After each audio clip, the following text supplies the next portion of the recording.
Om Namo Bhagavate Vasudevaya. Om Namo Bhagavate Vasudevaya. Om Vishnu Padaya Krishnaya Buddha Shri Bhakti Vikasa Swami Devananda. Om Vishnu Padaya Krishnaya Buddha Shri Bhakti Vikasa. Namaste Saraswati Devi Gauravani Pracharya Devi Vishesha Shunyavadi Bhashtati Deshatari Shri Krishna Chaitanya Nityananda Shri Advaita Gadadhara Srivasadi Devi Bhakti Hare Krishna Hare Ram Ram Ram.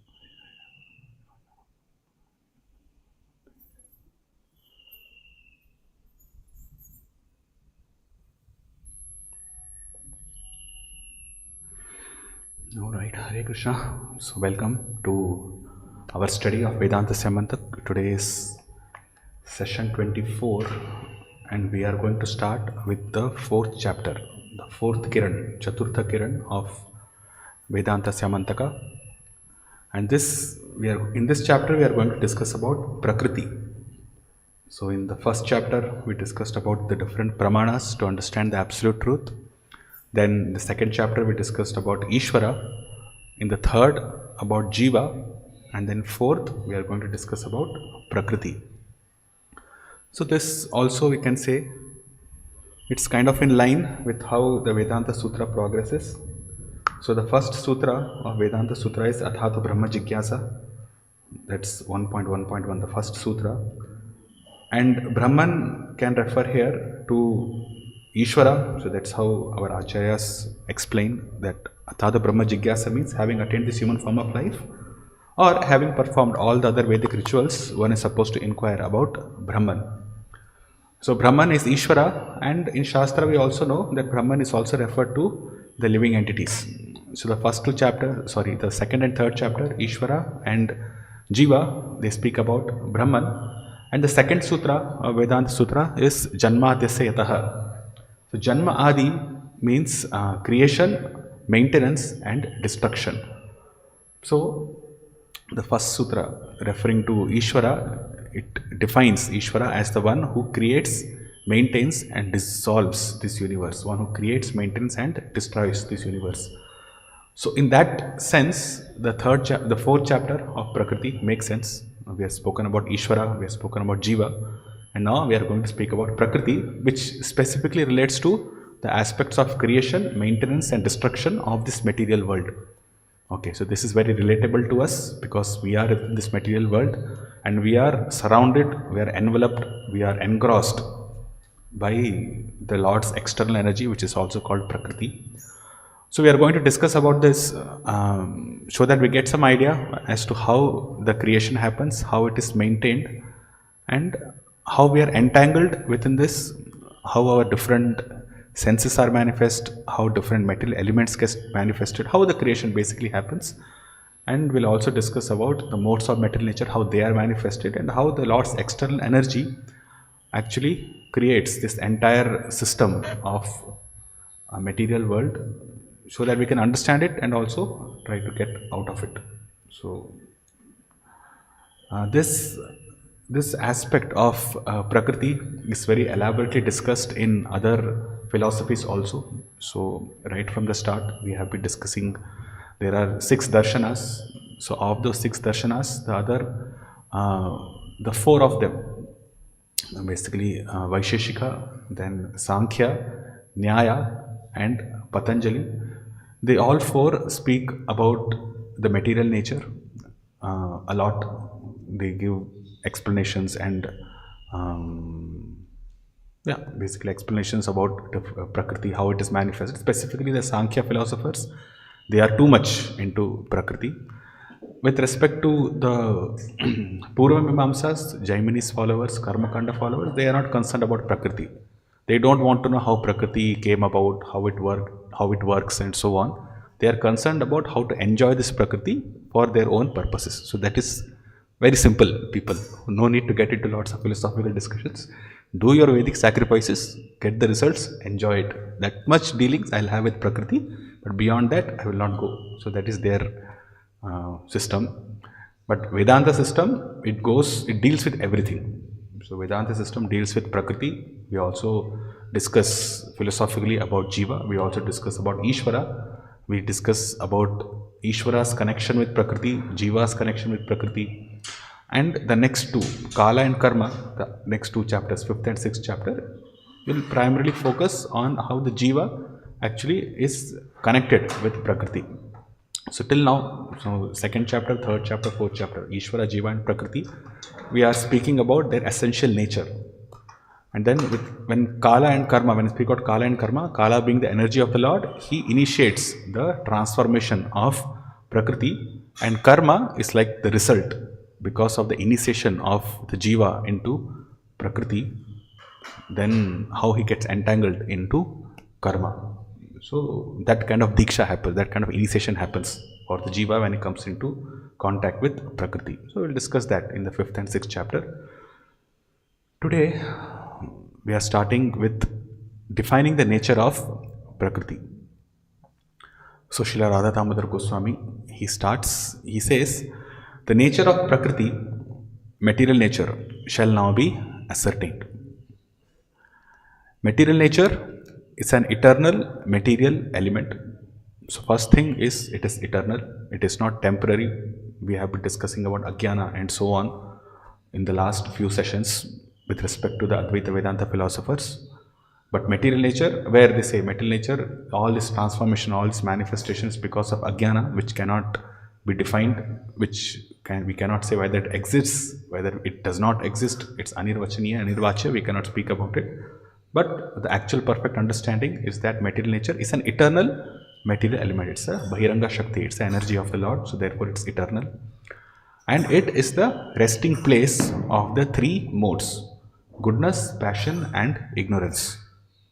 So this we will see again and again, the three modes, goodness, passion and ignorance. The entire creation actually is resting on these three modes of material nature.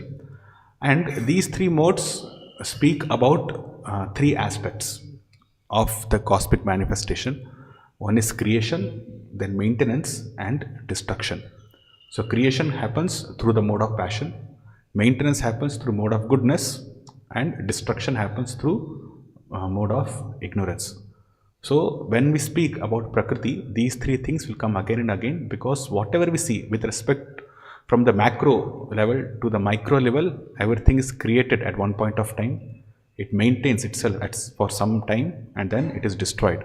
Right from the smallest atom or the smallest living entity, from a cell, a bacteria or a virus to the entire universe. It is created at one point of time. It maintains itself for some minuscule amount of time with respect to the small living entities. With respect to Brahma, then there are trillions of years, 311 trillion years, 311 trillion, 400 billion years, around that time, he maintains. So this universe is maintained. But then there's a creation of this universe also, and then there's destruction. And Srila Prabhupada also said that each and every living entity is a universe in himself. It's there in one of his conversations, I think, or in one of his lectures. He says that every living entity is like a universe in himself, because whatever elements are found in the universe is also found within the body. Whatever transformations that happen in the universe with respect to creation, maintenance and destruction also happens within each and every living entity's body. So his body is also created. Then there are transformations that happens. So then he grows and then he sustains himself for some time. Then there are byproducts which are created. Then the body dwindles and finally it is annihilated. So this process of creation, maintenance and destruction is applicable to all living entities, to all material objects, to the entire universe, to the demigods, to everybody. The only person is not applicable to is the Supreme Personality of Godhead. For him there is no creation, maintenance or destruction. Anyone who is there within this material world, for them all these three are applicable. So even the demigods are under the three modes of material nature. They are also influenced by that.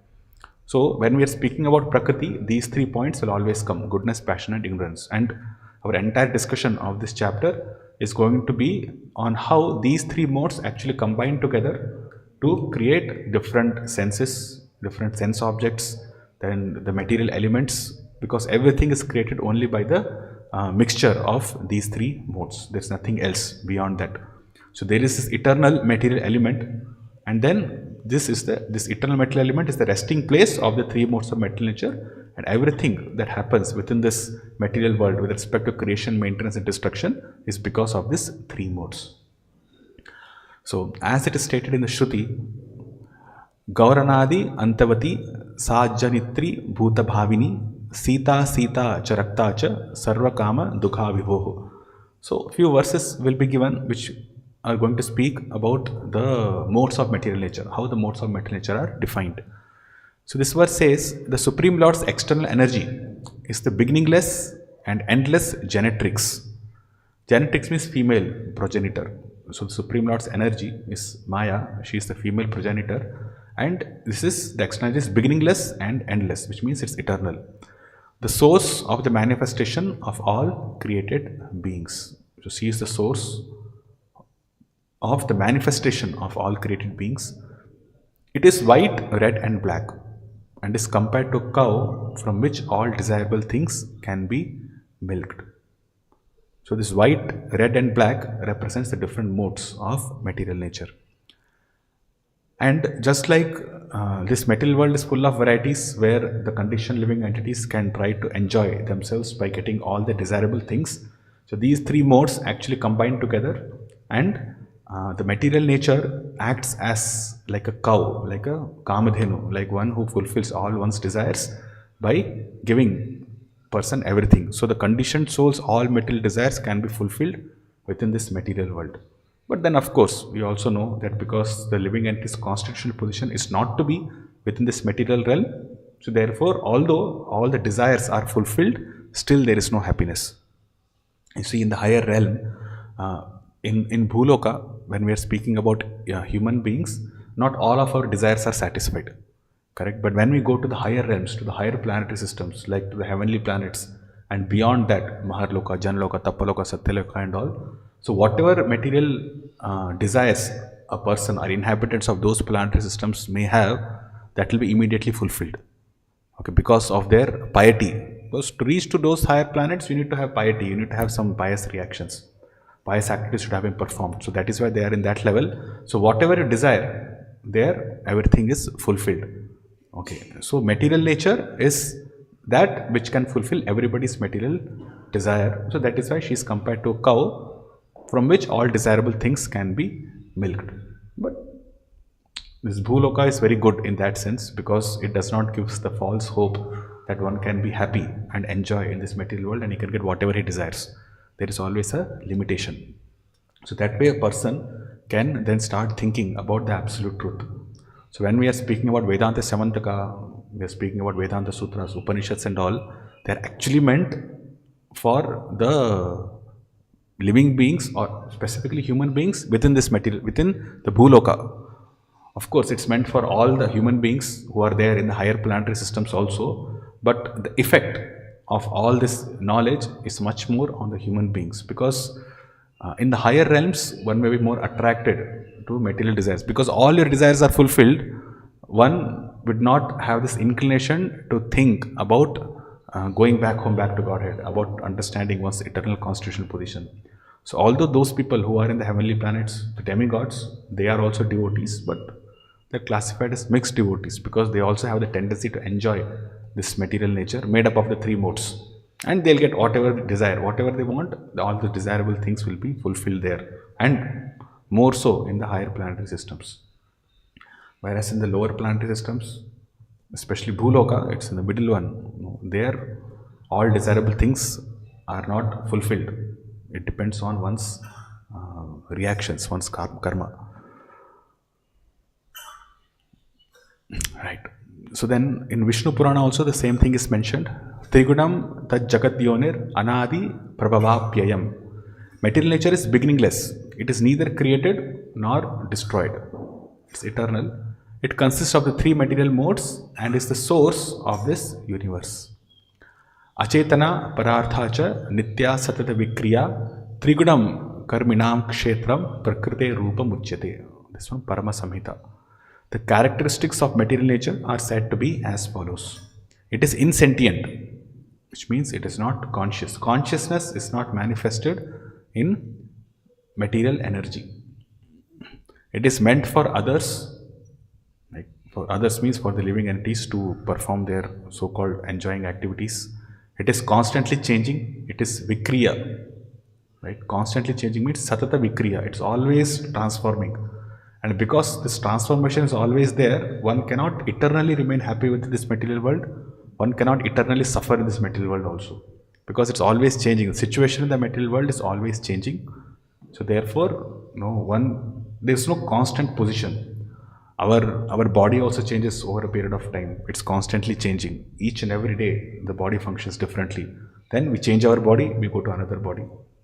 And within this life itself, there are so many situations that keep changing. There is no steadiness, right? Because of the influence of the modes of material nature, because of our previous karmic reactions, so many things are there. Because of the constant changing of the material realm, the material nature itself, everything is transformation, everything keeps changing. The only thing that makes one steady is pure devotion service. Because pure devotion service being eternal, it always is steady because it's beyond the three modes of material nature. Otherwise, the material nature is always changing. That's why it's called as satata vikriya.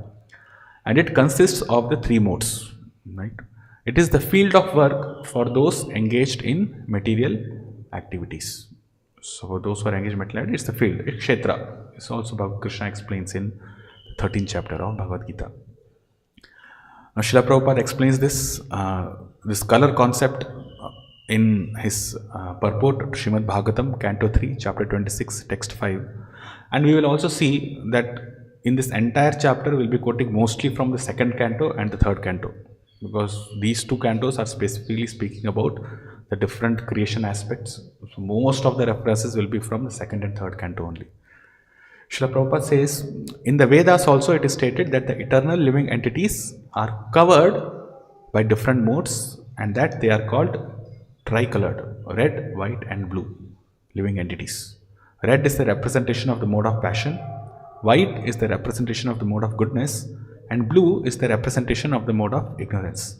These modes of material nature belong to the material energy, and therefore the living entities under these different modes of material nature have different kinds of material bodies. So different material bodies or different species of lives are dependent on the combination of the three modes. So depending upon the combination of the three modes, all these 84 lakh species of life have been manifested. So the differences between these different species is only in the combination of the three modes. So these three, then when multiplied with 3 becomes 9, then this 9 is then multiplied with 3 become 27, then again it becomes 81. So Srila Prabhupada explains that in one of his purports. It comes in the third canto, I think, third canto or second canto itself. So the modes of material nature combine together with each other in a very complex way, like a matrix, and then all the different kinds of material bodies or species of life are being created due to the influence of the three modes.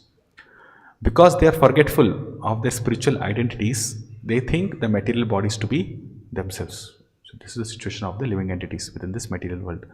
To the conditioned soul, me means the material body. This is called moha or bewilderment. So Prakriti's nature is to bewilder the living entities. So we're discussing about Prakriti. So Prakriti, one thing we discussed about is that Prakriti is eternal. She is made up of the three modes of material nature. And in relation to the living entities, her duty is to, or the material nature's duty is to bewilder the living entities, make them forget their eternal position. In the 11th canto, chapter 3, text 16, purport, it's written, the Supreme Personality of Godhead's external potency, Maya, causes the birth, maintenance and destruction of the material world. She is tricolored, red, white and black. In her red feature, the material nature is created. So mode of passion, material nature is created. In white, it endues. So sattva guna is required for its sustenance or maintenance. And in black, it is annihilated. So in tamoguna, it is destroyed. So these three modes are required for creating. Prominently, passion is required. For maintenance or sustenance, goodness is required. And for destruction, ignorance is required, or tamoguna is required. In Srimad Bhagavatam, Canto 10, Chapter 3, Text 20, this is, I think, Vasudeva praying. My Lord, your form is transcendental to the three material modes, yet for the maintenance of the three worlds, you assume the white color of Vishnu in goodness. For creation, which is surrounded by the quality of passion, you appear reddish, And at the end, when there is a need for an annihilation, which is surrounded by ignorance, you appear blackish. Purport. Vasudeva prayed to the Lord, "You are called Shuklam." Shuklam or whiteness is a symbolic representation of the absolute truth because it is unaffected by the material qualities. Lord Brahma is called Rakta or red because Brahma represents the quality of passion for creation.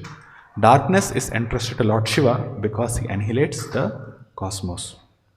In the verse he says, "You assume the white color," and he says, "You appear reddish," and then "You appear blackish." These are basically the Gunavataras which are mentioned, and we have discussed about that when we are discussing the Ishvara chapter. The creation, annihilation and maintenance of this cosmic manifestation are conducted by your potencies, yet you are always unaffected by those qualities. As confirmed in the Vedas, Harirhi Nirguna Sakshat. The Supreme Personality of Godhead is always free from all material qualities. It is also said that the qualities of passion and ignorance are non-existent in the person of the Supreme Lord. In this verse, the three colors mentioned, Shukla, Rakta and Krishna, are not to be understood literally, in terms of what we experience with our senses, but rather as representatives of Sattva-guna, Rajoguna and Tamoguna.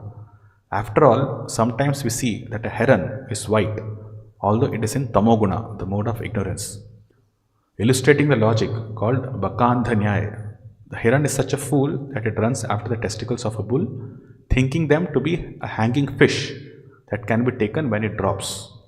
Thus the heron is always in darkness. Vyasdev, however, the compiler of the Vedic literature, is blackish. But this does not mean that he is in Tamoguna. Rather, he is in the highest position of Sattvaguna, beyond the material modes of nature. Sometimes these colors, Shukla, Rakta, Tatha, Pitaha, are used to designate the Brahmanas, Kshatriyas, Vaishyas and Shudras. Lord Kshirodakshay Vishnu is celebrated as possessing a blackish color. Lord Shiva is whitish and Lord Brahma is reddish. But according to Srila Sanatana Goswami in the Vaishnava Toshini Tika, this exhibition of colors is not what is referred to here. So one, just by looking at a person's form, if he's of fair complexion, we do not naturally say that he's a Brahmana. So that point we have to understand. And this is what Prabhupada is writing here. And one who is black does not mean that he is not a Brahmana. Or Varna, see Varna, the term Varna itself means color. In Sanskrit, Varna means color. And these Varna is also used to designate the different Varnas, Brahmana, Kshatriyas, Vaishyas and Shudras. So this is dependent on the modes of material nature which is impacting that particular, these four Varnas. So Brahmanas are primarily in mode of goodness, so they are whitish or they are under the influence of white or Shweta, we can say. Kshatriyas are primarily in mode of passion. Vaishyas are mixed in mode of passion and ignorance, and Shudras are primarily in mode of ignorance. So depending upon the influence of the modes on human beings, these four Varnas have been designated. And because these modes are actually represented by these colors, and these modes are actually determining the particular Varna of a person, therefore the term Varna is being used for different human beings, designating them as Brahmana, Kshatriyas, Vaishyas and Shudras. Because Varna means color and the modes of material nature are represented by different colors. And depending upon the modes of material nature, one can be designated as a Brahmana, Kshatriya, Vaishyas and Shudras. So therefore, this, when we speak about Varna, Ashrama and so on, Varna Ashrama system, the Varnas are determined based upon the influence of a person's mode, or rather influence of the modes of material nature on that particular person. Alright, so in Tattva Sandarbha, text 34, is another angle to it. Now this is very, this particular verse is quoted at several places in the Shastra. It says, Ajam ekam lohita shukla krishnam bahvi praja sjamanam sarupaha ajohyeko jushamano nushete jahatyenam bhukta bhogam ajonyah. One female goat gives birth to many offspring like herself, with bodies colored red, white and black. One male goat lies with her and enjoys her, while other shows no interest in enjoying her, for he feels satiated. So you can understand what it actually means. This Upanishadic text involves a play on the word Aja, female Aja. You see this, Ajam. So, which means both goat and eternal being. Aja means one who is not born, so that means eternal being, and Aja also means a female goat. So it's a play on the words.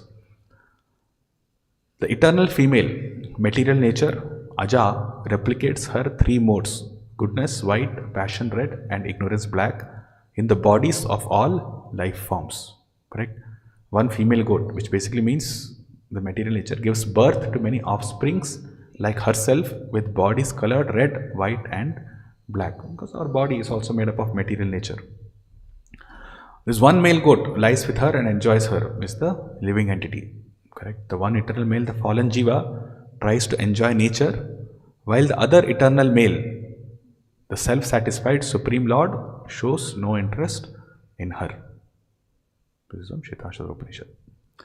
In Chaitanya Charitamrita, Adilila, chapter 5, text 41, purport, Srila Prabhupada writes, in the Parama Samhita, it is described that material nature, which is used for others' purposes, is factually inner and always subject to transformation. This is basically his explanation of this verse. Achetana parartha cha nitya satata vikriya trigunam karminam kshetram prakrite rupam uchyate. So Srila Prabhupada is explaining this verse here without quoting it. He says that this is a material nature, it's used for others' purposes, parartha, it's actually inert, insentient, and always subject to transformation. So, satata vikriya. The field of material nature is the arena of the activities of fruitive actors, it's the kshetra. And since the material field is externally related with the Supreme Personality of Godhead, it is also eternal. It is satata, it is eternal. In the beginning of the Parama Samhita, it is definitely stated that the face of material nature is constantly changeable. Therefore, beginning, annihilation, and all such terms are applicable only in the material nature. So, there is no concept of creation of the spiritual world or maintenance of the spiritual world, destruction of the spiritual world. Those things are not applicable to the spiritual creation at all. When the sutra says Janma Adyasyataha, it is only within the jurisdiction of this material realm. It is not with respect to the spiritual creation at all. Beginning and annihilation and all such terms are applicable only in the material nature. Correct. So this is the definition of Prakriti or material nature. Then we go to the subsequent steps as to how the creation happens. So he says Mahatattva then arises from transformation of Pradhana. Among the three modes, Sattvaguna is the cause of illumination and so on. Rajoguna is the cause of passion, distress, and so forth. And Tamoguna is the cause of inattention, idleness, etc. So these are the characteristics of the three modes. Upon their homogeneity, destruction happens. Just as death happens upon the homogeneity of the phalgam, means kapha, air, and bile, kapha, vayu, and pitta, situated within the body. So what it means is, destruction happens when the three modes are actually balanced.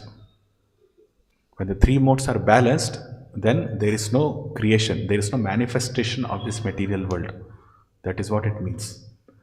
So why is he saying this?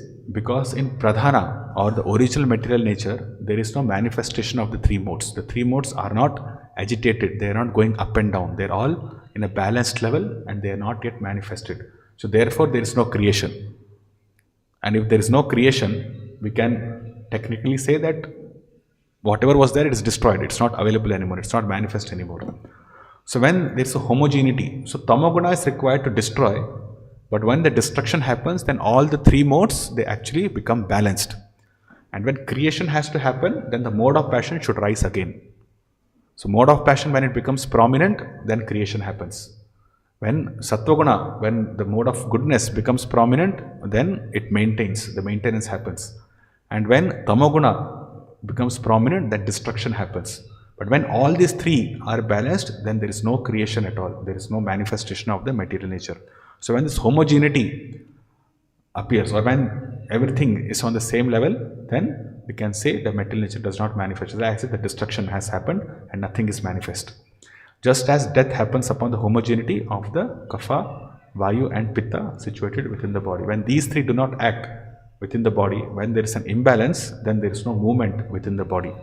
Or rather, when there is an imbalance, there is movement within the body. When there is balanced, then there is no movement within the body. Life air cannot move properly. It's just like pushing something. Now, if you have to push something, then you have to put certain force onto that. No? So something should be more prominent, then the other part. Like in science also, we say, no, the friction is there and then the force is there. So if the force, the pushing force and the friction are same and equal and are acting in opposite direction, there is no movement to that object, right? But then when there's an imbalance, when there's a push, there's a force, and the force is more than friction, then there's a movement in the object, correct? So these three dhatus also, they should have some imbalance, some upar niche, some up and down should be there. Then only the material body becomes activated. Then the organs within the body, they work properly in the entire unit. But we also say when these three doshas are not balanced properly, then there are ailments within the body. So that also we say. But how to understand this is that there are different organs within the body which have different prominence of these different three dhatus. So some organs of the body require more amount of kapha than vayu and pitta. Right? Some organs of the body requires more pitta than kapha and vayu. Then some organs of the body, like the bones specifically, they need the movement of air. Vayu should be very nice. The movement of this prana vayu, the air should be very nicely situated in the body. Then the bones work properly. If the bones or if the vayu, the movement of vayu is not proper, then these bone ailments come. Arthritis, this, that and all. So in the whole structure of the body, these three are balanced. But then with respect to specific organs or the working of specific parts of the body, then there is an imbalance between these three things also. So this is similar to how the material nature works. So so I think we have explained it much. So we'll go ahead. Upon their unevenness, through the manifestation of states as parts and wholes, the creation of the material elements starting with the Mahatattva takes place. During destruction, the transformation is uniform, and while during creation, it is diversified. Hence, it is said, Satata Vikriya, constantly changing. So, what it's saying here is that during destruction, everything merges together. Like when there is no variety. If you're destroying something, if you're burning something, everything turns to ashes at the end of it. Does not matter what kind of item, whether it's a wood or paper or cloth, whatever you put inside fire becomes ashes, correct? So during destruction, the transformation is uniform. It all ends up to a similar state. But while during creation, now it is diversified. There are different items, there are different elements which are there. The senses are different, their workings are different, the sense objects are different, smell is different, taste is different. They are all different characteristics are there. But once destruction happens, they all reduce to their basic state, which is only the three modes of material nature, and that too in a balanced manner. So during destruction, the transformation is uniform, and while during creation, it is diversified. Hence it is said, Satata Vikriya. The first transformation of Prakriti is the Mahatattva, which is the cause of ascertainment in the individual soul, which means his identification with the material nature starts with the transformation of Mahatattva. We'll discuss what Mahatattva is. The Mahatattva is threefold as stated in the Vishnu Purana. Satviko Rajasaschaiva Tamasascha Tritha Mahan. The Mahatattva is of three kinds as pertaining to the mode of goodness, passion or ignorance. The Srimad Bhagavatam, Canto 3, Chapter 26, Text 10. Shri Bhagavan Vacha Yattat Trigunam Avyaktam Nityam Saddasadatmakam Pradhanam Prakritim Prahur Abhishesham Visheshavat. Okay, so this we will discuss what it means. The Supreme Personality of Godhead said, the unmanifested eternal combination of the three modes is the cause of the manifest state. So there are two states. There is unmanifest state and then there is this manifest state. So the unmanifest, from the unmanifested eternal combination comes the manifest state, and this is called pradhana. So the unmanifested eternal combination, or rather we'll go to the eternal combination part later. The unmanifested portion of the material nature is called pradhana, and it is called prakriti when in the manifested stage of existence. So pradhana then becomes prakriti when it changes from unmanifest to manifest. So here it's mentioned unmanifested eternal combination of the three modes. So within pradhana, the three modes are present, but then they are not manifest. Manifest means they are not represented. No, they are not representing themselves. So representing themselves means that they are not basically expressing themselves. We say, no, I am an individual, I should express myself. This is my nature, this, that, and all. The modes of material nature are actually not expressing themselves in pradhana. So as the constituent ingredients, they are there, but then they are not expressing themselves, they are not manifest yet.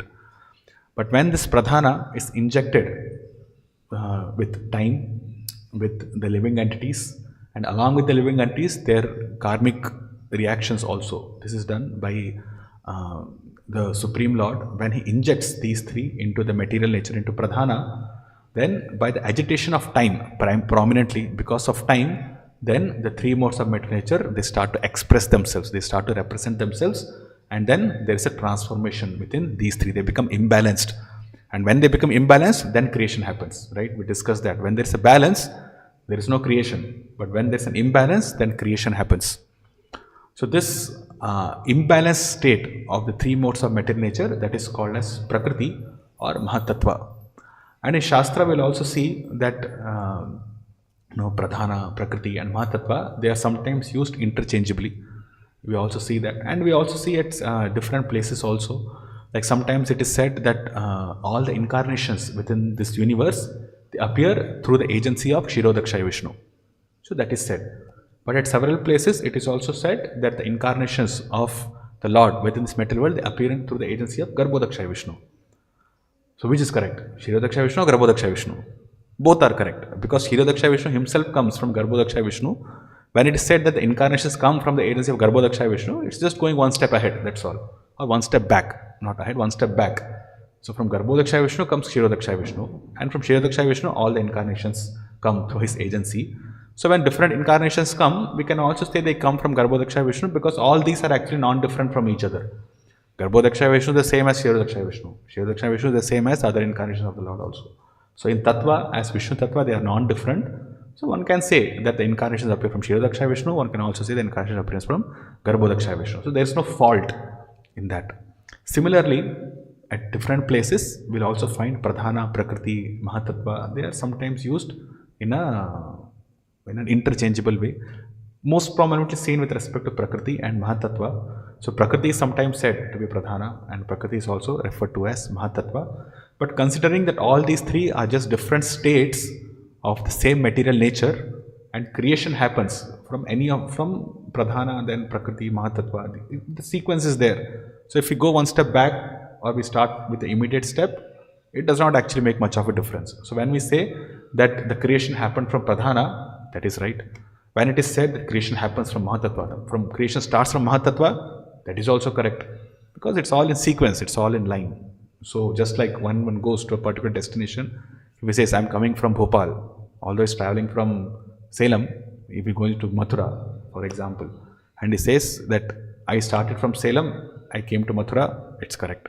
Then I actually journeyed through Bhopal, I came from Bhopal and then I have come to Mathura, that is also correct. Because he indeed came from Bhopal, he travelled through Bhopal and then he came to Mathura. So all these things are okay, it's not contradictory. In the purport, Srila Prabhupada writes, the Lord points out material nature in its subtle stage, which is called Pradhana, and he analyzes this Pradhana.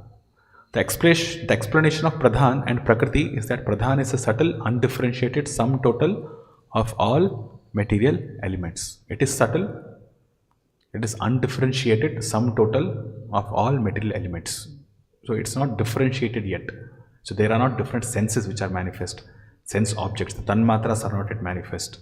The different material elements are not manifest. Working senses, knowledge acquiring senses, all those things are not yet manifest because the three modes of material nature are not manifest yet. Although they are undifferentiated, one can understand that the total material elements are contained therein. So the material elements are there, but it's just not, they are not expressing themselves, they are not manifest yet. When the total material elements are manifested by the interaction of the three modes of material nature, the manifestation is called Prakriti. Impersonalists say that Brahman is without variegatedness and without differentiation. One may say that Pradhana is the Brahman stage, but actually the Brahman stage is not Pradhana. Pradhan is distinct from Brahman because in Brahman there is no existence of the material modes of nature. So this is, the Buddhists say this. So Buddhist state of nirvana is merging into this pradhana. That is their statement. So they sometimes equate this nirvana state is pradhana for them. That's a different philosophy altogether. Some people say that it's actually Brahman stage, but actually it is not, because in Brahman there is no existence of the material modes, but in pradhana there is the existence of the material modes, but it's undifferentiated at this point. One may argue that the Mahatattva is also different from Pradhan, because in the Mahatattva there are manifestations. The actual explanation of Pradhana, however, is given here. When the cause and effect are not clearly manifested, Avyakta, the reaction of the total elements does not take place. And that stage of material nature is called Pradhan. Pradhan is not the time element, because in the time element there are actions and reactions. So when this time element is injected into Pradhana, then Mahatattva is manifested. But Pradhana is not the time element. So time element there are no, so Pradhana is not the time element, because in the time element there are actions and reactions, creation and annihilation. Nor is it the Jiva or the marginal potency of living entities or designated conditioned living entities, because the designations of the living entities are not eternal. One adjective used in this connection is Nitya, which indicates eternality. Therefore, the condition of material nature immediately previous to its manifestation is called Pradhan. And in his commentary on the same verse, Srila Vishwanath Chakravarti Thakur, he writes, what is indescribable called Pradhana, because it is superior, is also called Prakriti. So here he is equating Pradhana with Prakriti. Although in Pradhana state, the material elements are not manifest, it's indifferentiable. Its indescribable nature is given. Though consisting of three gunas, it is invisible. It becomes visible with gunas. Though it is composed of cause, asat, and effect, sat, it is eternal. Though it is seen as temporary things such as earth and has variety such as Mahatattva, it is also without variety when in the condition of balanced gunas. Correct? We discussed that. What possesses variety as substance, Mahatattva, becomes invisible without variety in another form. So Pradhana or Prakriti is the invisible form without any varieties of material nature, and that which possesses variety is called as Mahatattva. Right? Okay, so we're moving forward. Then once from Pradhana, Mahatattva has manifested, and within Mahatattva, there are other manifestations also, other vikaras that should happen. So first, these Ahankara and its transformation then happen. So Ahankar, the material ego, is a particular transformation within the Mahatattva and is the cause of bodily identification in the individual soul. The Ahankar is also threefold, as pertaining to the mode of goodness, passion and ignorance, and it is respectively called by names such as Vaikarika, Taijasa and Bhuta. Right. So, in Srimad Bhagavatam, we will see the reference. Yeah, this is the reference, but before that I'll just give a very brief introduction to this particular concept. So what happens is, when Pradhana is agitated, then Mahatattva is created, or rather Mahatattva is manifest, we say. So within Pradhana, the three modes of material nature are there, right? So these three modes, they start interacting with each other. So the mode which becomes prominent, when the mode of goodness is prominent during this interaction, that part of creation is called as Sutra Tattva. When the mode of passion becomes prominent, that is called Mahatattva. And then and from the interaction of this Mahatattva with Sutra Tattva, or Mahatattva covering Sutra Tattva, then Ahankara arises. Okay, so when we speak about Mahatattva, these three things are there. There is Sutra Tattva, there is Mahatattva, and between the interaction of Sutra Tattva and Mahatattva, then the mode of ignorance arises. How to understand this? See, what happens is, this mode of goodness means knowledge, correct? So we will see in the reference also, there are three things. There is Jnana, there is Kriya, and there is Dravya. So Jnana is knowledge, Kriya is activities, and Dravya is material elements or dead objects or material objects. So jnana refers to, or jnana can be connected to the mode of goodness. Sattvam sanjayate jnanam. So sattva guna is connected to jnana. Then kriya, for performing any activity, mode of passion is required. And then for the manifestation of material elements, then tamoguna is required, because there is no consciousness. Tamoguna, we saw the quality of tamoguna is idleness. The quality of tamoguna is that there is no activity within that. So the material objects, the material elements, they do not act on their own. So material elements are manifested through tamoguna. So at the start, when time is injected into pradhana, the living entities are injected, their karmic reactions are injected and so on. First, the mode of goodness becomes prominent. Or rather, first, the mode of goodness is manifested. I will not say prominent, the mode of goodness is manifested. There is the knowledge. But then the mode of passion becomes prominent in that. And because of mode of passion's prominence, it covers the knowledge of the living entity. So jnana and kriya, they come together first, but because of this mode of passion becoming more prominent, then the jnana, the knowledge of the living entity, becomes covered. And when the knowledge of the living entity becomes covered, then he starts identifying himself with the material nature, and then ahankara is manifested. So first, the prominence of the manifestation of sattva-guna and rajoguna, or sutra tattva and mahatattva happens, but mahatattva becomes more prominent because for the creation, the material world means it's a place of rajoguna, correct? All creation, all kinds of activities, that desire to enjoy this material world, to desire to perform activities, get objects of sense gratification, to enjoy this world is the most prominent feature within this material world. The living entities have come to this material world to enjoy themselves separately from Krishna, correct? So rajoguna should be prominent. So when this transformation of pradhana happens to this prakriti or mahatattva, first, the mode of goodness and mode of passion becomes, they start the entire process. And the mode of goodness being related to jnana, it's being covered by the prominence of mode of passion, which is technically called mahatattva. And then it covers the knowledge of the living entity, of his position as a servant of Krishna. And he starts identifying himself as the material energy itself, which is the manifestation of ahankar. Ahankar means what? It's material ego. Material ego means when one identifies himself as his body. And this body is made up of material things. So when one starts identifying himself with the material nature, that is when ahankara appears. So when the knowledge of the living entity is covered by the prominence of the mode of passion, then ahankara manifests. So there is pradhana, there is sutra, mahatattva and ahankar. And this ahankar then has further divisions of sattva-guna, rajoguna and tamoguna. So when ahankar is then further combined with sattva-guna, then the mind is manifested. Then the controlling demigods, the adidaiva principle is manifested. And when the ahankara comes in combination with the mode of passion, then the different senses of the living entities in a very subtle form. We are not talking about the gross manifestation of their bodies yet. In a very subtle form, then the senses of the living entities are manifested. And when this ahankara comes in combination with tamoguna, then the dravya or the material elements, the tanmatras, the sense objects and the material elements, earth, water, fire, air, ether, these things are manifested. So within creation itself, there are these three groups. There is this mind and the controlling demigods, then there are the senses, and then there are the sense objects and the material elements. So these three categories are manifested by the combination or transformation of ahankara with respect to mode of goodness, then ahankara's combination with mode of passion and ahankara's combination with mode of ignorance. And then furthermore, then further combinations happen. So these three modes of material nature is what starts everything.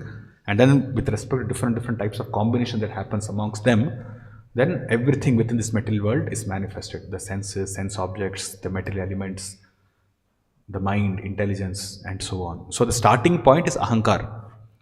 So if one gives up this ahankar, then one becomes free from this material world. So one's identification with this material body, with this material nature, with material objects, with his own senses, the tendency to enjoy sense gratification, once he gives up all these things, then he technically becomes liberated. Okay, so that is why it is said, when yogis when they perform their meditation on the form of the Lord within the heart, they give up this material ego, and such yogis can go to the Brahmajyoti. So who goes to Brahmajyoti? These yogis, these perfected yogis, although they are not performing devotional service, but by practicing their yoga process, by not identifying themselves with this material body, and by practicing this yoga process, they actually become liberated from material nature. So these yogis actually go to Brahmajyoti. And then of course, because Brahmajyoti is not the eternal position for the living entity, then they fall down. They come back to this material world. So although they get themselves liberated, but because there is no activity for them in Brahmajyoti, they again have to come back. So these perfected beings, although they reach there, then they again have to come back. Although they have performed all these meditative practices and all, they are seeing the Lord within their heart. At the end of it, their goal is only to become free from this material nature. The goal is not to perform devotion service unto the Lord. So they fall down. And of course, there are other types of yogis also who become bewildered by all these Ashtasiddhis, Anima, Lakima, and so on. They do not even get liberated. They are stuck within this material world itself because they got attracted to something or attracted material opulences or material Shaktis. So they do not get liberated. But those who are very sincere yogis, they go to Brahmajyoti, not being a proper platform, they again have to come back. So Ahankar has to be removed. And when a devotee situates himself, when he identifies or when he is situated in devotion, when he performs devotion service, he understands completely that he is not this body, he is eternal spirit soul, and his constitutional position is to render service unto Krishna, and that is what he will do. So that way, a pure devotee who does not cultivate any material desires, he is actually said to be in a liberated platform because he has gone beyond this Ahankar. So he is not identifying himself with this body. So he is doing everything, each and every moment of his life is engaged only in devotion service to the Lord. That way he is always liberated. It becomes a Jivan Mukta. We say, Rupa Goswami also explains that Jivan Mukta are the one who are liberated, although they are within this body, because they are completely engaged only in pure devotional service and they do not identify with their body or their bodily necessities. And we also see the Goswamis were there, not drinking, not eating, not sleeping. Or in 2 days once, because somebody forced, then they used to take half cup of buttermilk. I think Raghunathas Goswami was there, half cup of buttermilk, because they say you have to eat. They force him. They take, okay, some prasad will take, okay. Otherwise, nothing. They are Jivan Muktas. They are completely beyond the realm of these three modes. So Ahankar has to be eliminated. Right. Okay, so this Ahankar, so we saw this Ahankar is also threefold as pertaining to mode of goodness, passion and ignorance, and it is respectively called by names such as Vaikarika, Taijasa and Bhuta. So Vaikarika is goodness, Taijasa is passion and Bhuta is ignorance. The wise say that the middle one, Taijasa, assists the other two by furthering them. Right, mode of passion is required to further the combination of other two modes also. So from the Ahankar, in the mode of goodness, are manifest the mind and the controlling deities of the senses. From Ahankar, in the mode of passion, are manifest the 10 external sense organs, and intelligence is also manifested from mode of passion. From the Ahankar, in the mode of ignorance, are manifest the 5 tanmatras, sense objects, through which emanate the 5 great elements, ether, air, fire, water and earth. So tanmatras are your sound, form, taste, touch and smell. So these are tanmatras from which the great elements, ether, air, fire, water and earth are manifested. So Ahankar, when it comes in contact or when it's further transformed, see Ahankar itself is in mode Tamoguna, correct? We have talked about Sutra. Sutra is Sattvaguna, right? When Sattvaguna is manifested. Mahatattva is when it becomes prominent, when mode of passion is prominent, and Tamoguna is when Ahankara is manifested, correct? And within that Tamoguna, then we have this these three, Sattvaguna, Rajoguna and Tamoguna. So the manifestation of the mind and the controlling deities is also under the blanket of Tamoguna only, correct? It's Ahankar, under which all these things are manifested. Under Ahankar, in combination Sattvaguna, we have this mind, then the controlling deities. Ahankar in combination mode of passion are the working senses and knowledge acquiring senses. And then Ahankar in combination ignorance plus ignorance. So that then becomes the different sense objects and the 5 great elements. That is why it is said one who enjoys or one who tries to enjoy the sense objects in terms of sound, touch, taste, smell and form, he goes down to tamoguna. Because these things are manifested through tamoguna. Okay. So this is Srimad Bhagavatam, Canto 2, Chapter 5, Text 23. Mahatastu vikurvanad raja sattvopa brahmitat tamah pradhanastvabhavat dravya kriyatmakaha. Material activities are caused by the mahatatvas being agitated. We'll just concentrate here. At first, there is the transformation of the modes of goodness and passion. And later, due to the mode of ignorance, matter, material knowledge, and the different activities of material knowledge come into play. Right? Dravya, Jnana, and Kriya, they come into play later due to the mode of ignorance. In same chapter, next verse, it's mentioned, Sohankar iti prokto vikurvan samabhut tritha vaikarikas taijasascha tamasascheti yadbhida dravya shakti kriya shaktir jnana shaktir iti prabhu. The self-centered materialistic ego, ahankar, thus being transformed into three features, become known as the mode of goodness, passion and ignorance in three divisions, namely the power that evolve matter. So this is tamoguna, correct? Knowledge of material creation, this is sattvaguna, and the intelligence that guides such materialistic activities, which is rajoguna. And he says, Narada, they are quite competent to understand this. This is Lord Brahma speaking to Narada Muni. The purport Srila Prabhupada writes, the cause of such gross ignorance is constant engagement by the materialistic man in the matter of artificially increasing material demands. So which means tamoguna actually arises from rajoguna. When we are talking about it, this is what is mentioned. To realize the Supreme Personality of Godhead, one has to purify the materialistic senses by devotional service. So the mode of goodness or the Brahmanical culture recommended in the Vedic literatures is helpful to such spiritual realization. And thus the Jnana Shakti stage of the conditioned soul is comparatively better than the other two stages, namely Dravya Shakti and Kriya Shakti.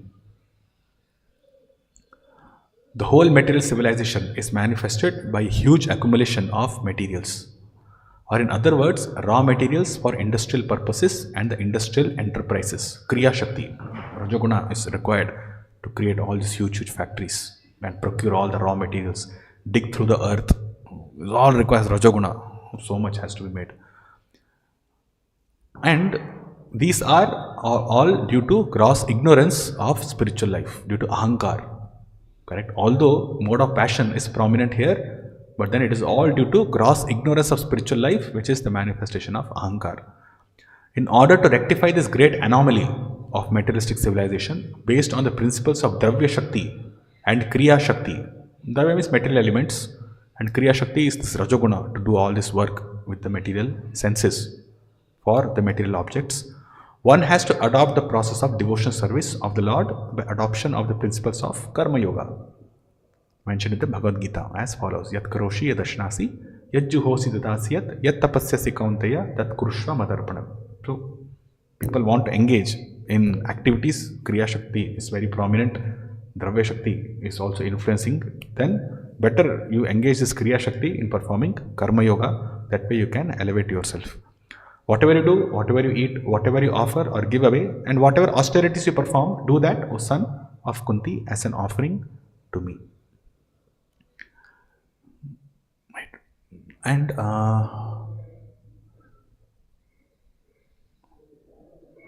so when it speaks about Jnana Shakti here, it is basically the manifestation of the knowledge within the mind. Okay, so we'll discuss more about that when we come later, because mind has its own workings, so it has thinking, feeling, willing, and then there's the impressions also. We spoke about Vrittigana, remember, in the previous sessions. So the mind is a storage of all these different types of impressions, and when one cultivates knowledge about spiritual life, then his mind is absorbed in those impressions, and that way one can liberate himself. We'll see that later. Krishna also says, Udred Atman Atmanam Atmanam Navasadhyet. So with the help of mind, one can condition himself, one can entangle himself, and with the help of mind, one can liberate himself also. So mind can work in both ways depending upon one's activities or what he wants to do, what he wants to accomplish. So Jnana Shakti or Sattva Guna is therefore is related to the mind, because mind sustains something. It can take one to the spiritual realm, it can liberate oneself, and mind can entangle one also. This is Srila Vishwanath Chakravarti Thakur in his commentary to the same verse. He says, the state of equilibrium is pradhana. By the agitation of time, the predominance of sattva produces the mahatattva. Predominance of rajas produces sutra tattva, a type of mahatattva. Predominance of tamas produces ahankara. Oh, it should be the other way around actually. The effect of ahankara with predominance of tamas and with rajas and sattva elements in much less amount produces the 5 gross elements. In this covering on the jiva, ahankara, there is a predominance of tamas. Right? There is, yeah.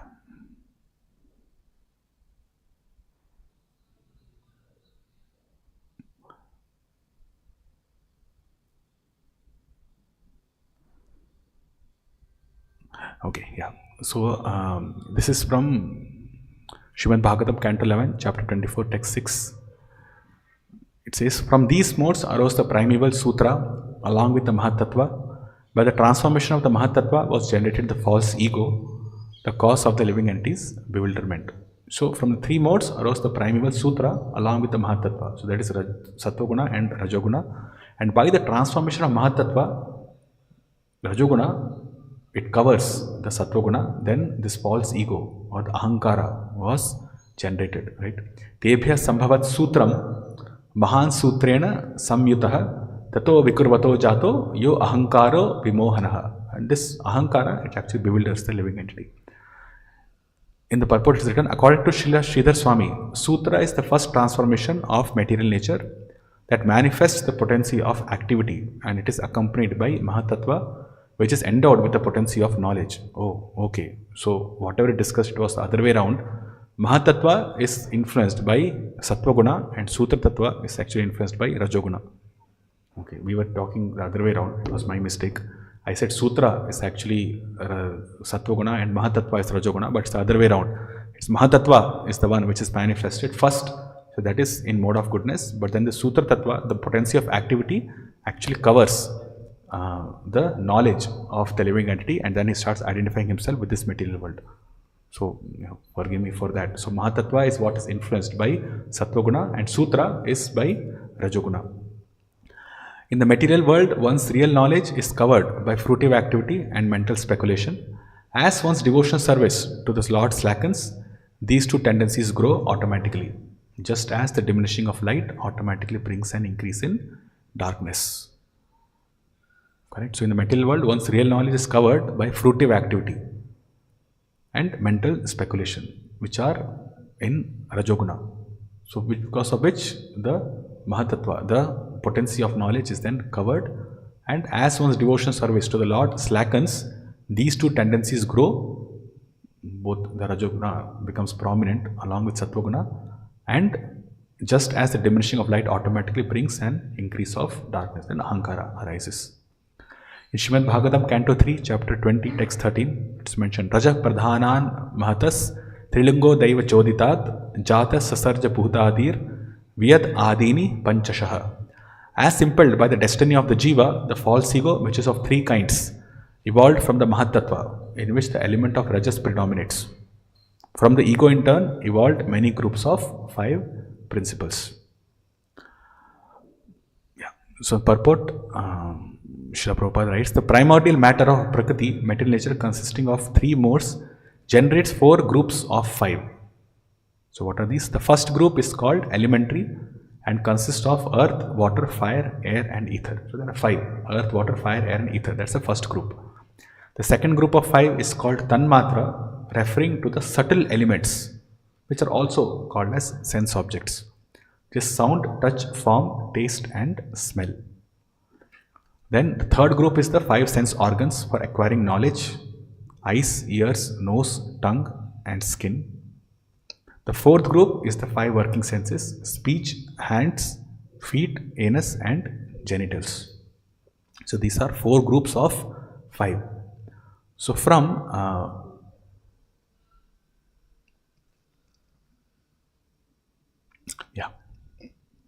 some say that these are 5 groups of 5.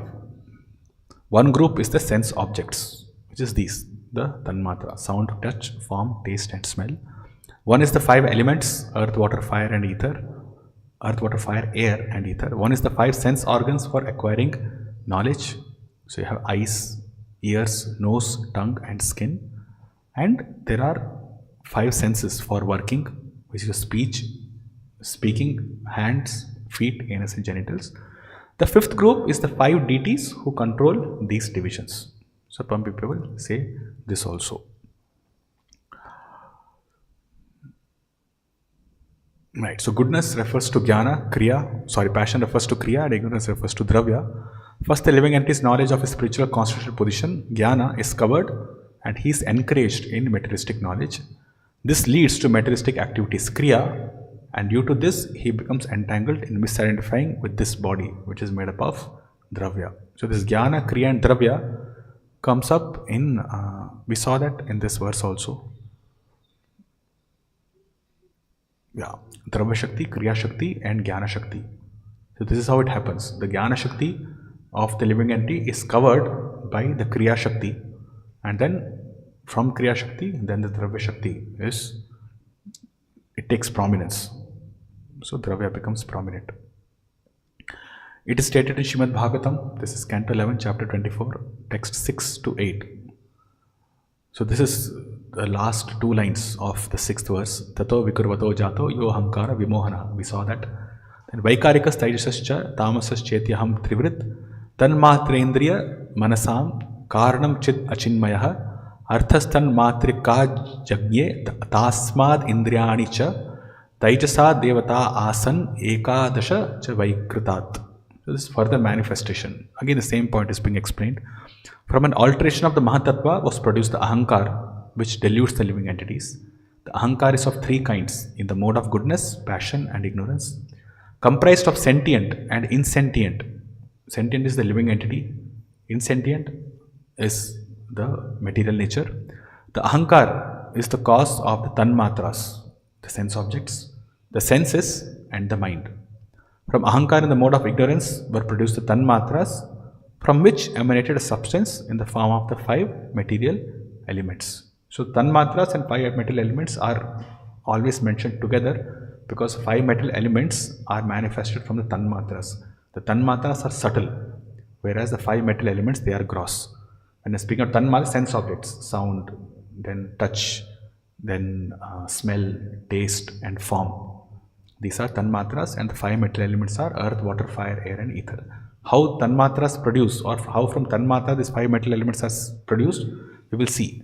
This also comes. From the Ahankar in mode of passion were manifested the senses. So both the knowledge acquiring senses as well as the working senses, all 10 of them are manifested through the mode of passion. And from the Ahankar in the mode of goodness emanated the mind and the 11 deities who preside over the senses. The substance that emanated from the Ahankar in the mode of ignorance is characterized by the 5 material elements. The 10 senses, Indriyani, emanated Jagye from the Ahankar in the mode of passion. The 11 controlling deities of the mind emanated from the Ahankar in the mode of goodness. This is the meaning of these verses.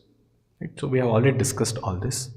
It is also said in the Srimad Bhagavatam, Mahatattvad Vikurvanat Bhagavad Virya Choditat Kriya Shaktir Ahankaras Trivida Samapadyata Vaikarikas Saijasascha Tamasaschetyato Bhavaha Manasaschendriyanam cha Bhutanam Mahatam api. We did see this already. From an alternation of the Mahatattva impelled by the Supreme Lord's potency, the threefold Ahankara, which has the creative power, was produced. The Ahankara in the mode of goodness, in the mode of passion, and in the mode of ignorance. These are the sources of the mind, the senses, their controlling deities, and the 5 great elements. In the sentence Manasascha, by the word cha, the controlling deities should be also be understood. These elements are listed in their respective order. So we'll just see this reference. So So disciples of Srila Prabhupada write in the purport to Canto 11, chapter 24, text 7. The word Chin Achinmaya, encompassing both spirit and matter, is significant in this regard. Right? Sentient as well as insentient. The false ego is the illusory combination of the eternal conscious soul and the temporary unconscious body. Right? So the false ego is the combination, but it's an illusory combination because the living entity never actually combines with the temporary unconscious body. So the material nature, when we speak about the living entity being entangled within this material world, it's not that the material nature and the spirit, they mix with each other. That mixing never happens. Spirit does not mix with matter. The combination is there, but then they retain their separate identities. That is always like mixing oil in water. So all that looks like it's mixed, but oil is always separate from water. So this is like that. The false ego is the illusory combination of the eternal conscious soul and the temporary unconscious body.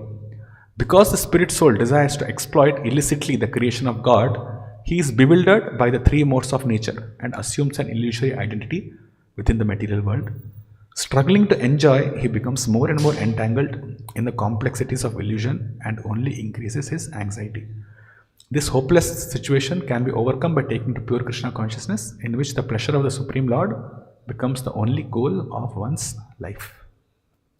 In text 8 purport, it's written, from false ego in the mode of ignorance, sound is generated along with the sense of hearing to receive it and the sky as its medium. Right, so these three. Sound is generated, this is Tanmatra, along with the sense of hearing to receive it and the sky as its medium. Next, the sensation of touch, air, and the sense of touch are generated.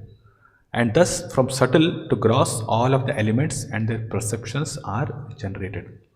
The senses, because they are busily engaged in activity, are created from false ego in the mode of passion. From false ego in goodness come 11 demigods, the deities of the directions, the wind, the sun, Varuna, the Ashwini deities, Agni, Indra, Upendra, Mitra, Brahma, and Chandra.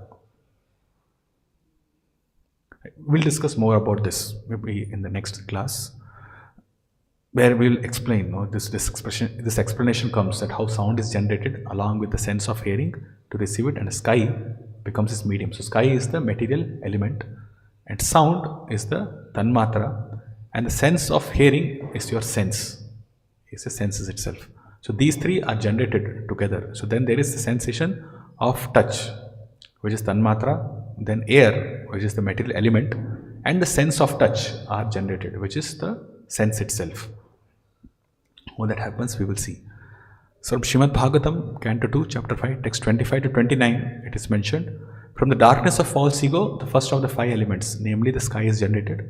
Its subtle form is the quality of sound, exactly as the seer is in relationship with the seen. Because the sky is transformed, the air is generated with the quality of touch. And by previous succession, the air is also full of sound and the basic principles of duration of life, sense perception, mental power, and bodily strength. Oh, this would need some explanation. Yeah, so I think we'll stop here and we'll start from this particular point in the next session with the introduction that we already have with respect to the groups of material creation, with respect to the senses, the sense objects, tanmatras, and the five elements. This particular aspect needs a bit of explanation as to how this creation happens. So we will see from this reference onwards in the next class. So I'll stop now. If you have any questions, then we can take. But I think it's all very technical, so should not be any questions. It's just this is how creation happened. So now, if we try to put logic around it as to how this happened and all, it's knowledge. It's knowledge. It has to be accepted. This is how creation happened, as given in the Shastra. So we just accept it. That's it. Okay. Yeah, so just to mention, this next week we will have class on Monday also, because Tuesday is Srila Prabhupada's disappearance festival, so we'll not have class on Tuesday. We'll have class on Monday, then Wednesday, Thursday, and hopefully by Friday we will finish our study. So next week should be the last. So Monday we'll have a session for this. Okay, thank you so much. Shri Radha Damodar Goswami ki jai, Srila Prabhupada ki jai.